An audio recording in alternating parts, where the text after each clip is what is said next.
První sérii prezentací uzavře naše milá kolegyně, neboť je také studentkou, čili předávám slovo Adelce Kašparové.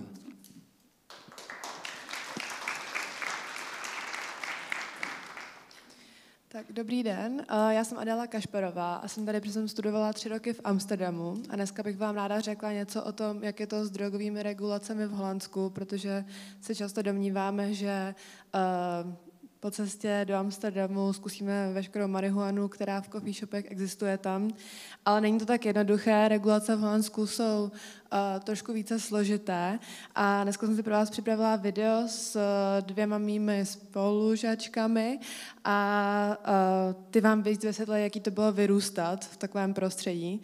Ale ještě předtím vám chci popsat, jak to tady doopravdy je. V Holandsku celkově je trestné držet, prodávat i vyrábět jakékoliv tvrdé i měkké drogy. Akorát teda je tolerováno malé množství těch měkkých drog. Právě proto, že oni chtějí motivovat lidi celkově nezkoušet tvrdé drogy právě z černého trhu, až na to, že není úplně jisté, jestli to funguje tak, jak by mělo, protože samozřejmě ten černý trh to se snaží prostě celé obcházet. A úřady mohou sami v každém městě tolerovat a omezovat měkké drogy podle svého. To znamená, že na různých místech to mohou omezit, na různých místech to mohou povolit. A coffee shopy jsou právě výjimkou, to je tam, kde se prodává právě marihuana v Amsterdamu nebo v jakémkoliv jiném městě.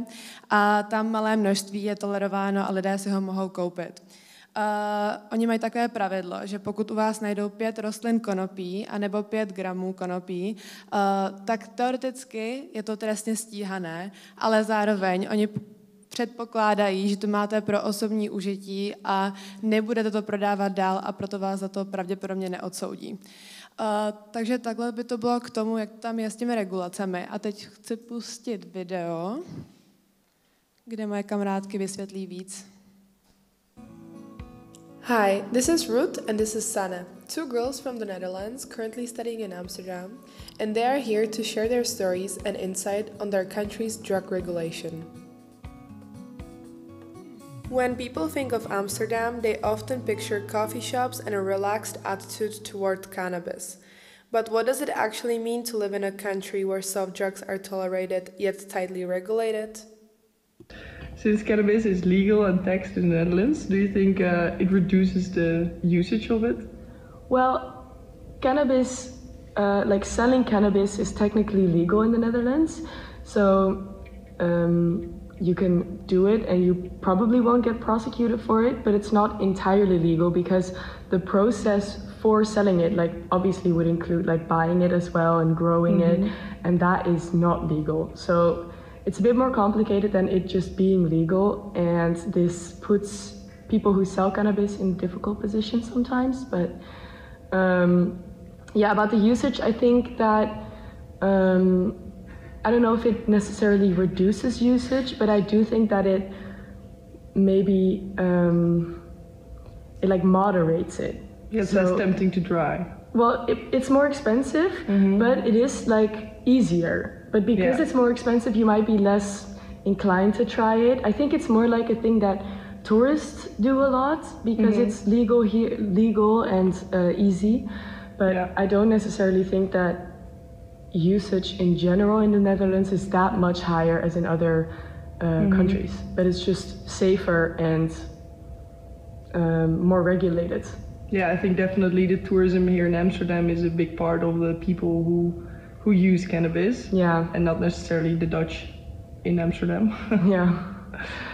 I think so as well. And what are exactly the difference in hard drugs and soft drugs in the Dutch law? So the hard drugs, I mean, there's literally a list of soft drugs and a list of hard drugs in our book of law, so to say. And the biggest difference is that if you are caught with hard drugs, like you could get punished like more. So you'd get, for example, like a higher incarceration. So you would get like more years in prison, for example, or you would have to pay more money, like a higher, how do you call that? You would, for example, you would have to pay a higher fine for the same like amount, but because it's a hard drug, you'd have to like pay more. But also, if you own hard drugs, it's more legal than owning cannabis, like soft drugs. More legal? Illegal. Illegal, yes. For like to give a few examples, like a soft drug in the Netherlands is cannabis. It is on that list, and like a hard drug would be like cocaine or something. Yeah. But it's a big list of drugs. And also, what is funny is because it's a specific list of drugs. Like the people that make the drugs make up more ways to kind of have different drugs that would have the same effect but aren't in the list. And therefore it's not illegal to make it or to sell it or to use it because it's not in the law. But it's still like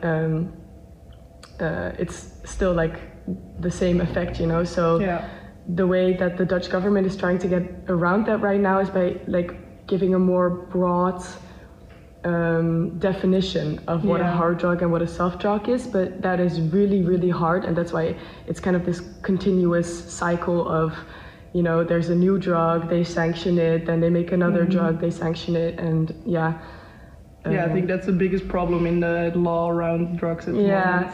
Yeah, it for sure is. Okay. And liberal drug policy in the Netherlands, do you think growing up it influenced you, or were you more tempted to try drugs? To be honest, when I was young, you don't really get much of this. I mean, maybe it was like the environment that I grew up in, but like in general, I only knew about our liberal drug policy compared to other countries when I was like 15 or something. That's when I learned about it. Yeah. And I mean, I think that I tried cannabis like maybe for the first time when I was 18. And I know there's a lot of other people that try it when they are younger, but I don't feel like that's necessarily a thing that happens because we have a liberal drug policy. I know a lot of people from other countries that have tried like especially soft drugs when they were younger, and maybe they were even like, I wasn't tempted at all to try it. I was just like, oh, you could even argue that because it's legal, like especially cannabis, you would be more like less tempted to try it because it's not something that is like, it feels wrong to do it, and that's why it feels right. Do you know what I mean? Yeah. So I mean, I wasn't necessarily more tempted when I was younger. I think I wanted to try it because like everybody around me tried it, so you know, and it's fun, but no, it wasn't like something that I needed to try or I think tempted. For me in high school there were a few people doing smoking during breaks, but there was for me not really a difference, I think, between smoking tobacco or cannabis. So I think that's what made it more normal for us to grow up with. But I didn't really, I think in a way it influenced me that I didn't do it yet, the smoking cannabis. No, I get what you mean. Yeah. I think maybe the only implication that it, like negative implication that it has, is that it might be easier to get into it because you're like more used to it. Like it's more normalized. But I think that also opens up space to be okay with not doing it without it having to be sanctioned. So it's like, you want to try it, okay, you tried it, it was fun, and now we go on with, then you go on with your life. It's not necessarily like,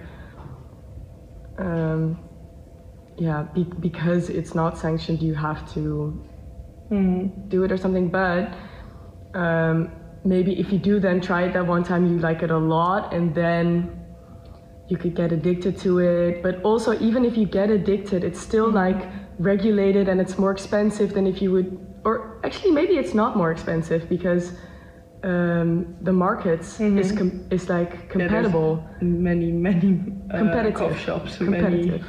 many different people who want to sell it to you. Exactly. So it might be even cheaper, but at least it's regulated. Yeah. I think that's everything I have to say about it. Yeah, me too. Anything else to say? No. These were some of the thoughts Ruth and Sanne shared about living in the Netherlands. Now it's your turn to reflect and form your own opinion on this topic. We hope you enjoyed the conversation, and until next time, goodbye.